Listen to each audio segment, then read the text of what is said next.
দেশের 20% বেশি এলাকায় ড্রেনেজ ব্যবস্থা ভালো না বলে মন্তব্য করেন ঢাকা উত্তর সিটি কর্পোরেশনের প্রশাসক শফিকুল ইসলাম খান।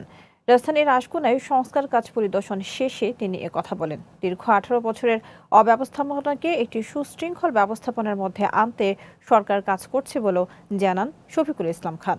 বিস্তারিত আফরাজ জেমিনের রিপোর্টে।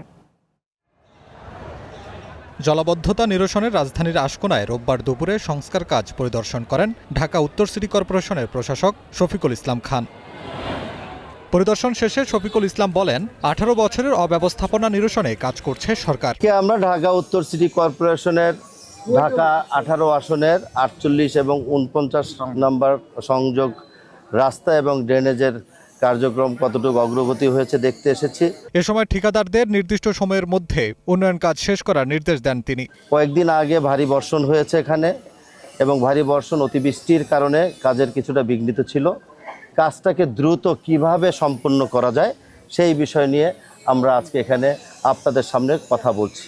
উত্তরের প্রশাসক শফিকুল ইসলাম খান বলেন, উন্নয়ন কাজ চলাকালে জনগণের ভোগান্তি কমাতে সিটি কর্পোরেশন, ওয়াসা, বিদ্যুৎ, গ্যাস ও অন্যান্য সেবাদানকারী সংস্থার মধ্যে সমন্বয় করে কাজ করলে একদিকে যেমন জনদুর্ভোগ কমবে, অন্যদিকে উন্নয়ন কাজও হবে আরও টেকসই ও কার্যকর। Afraz Jemin, green news, Dhaka.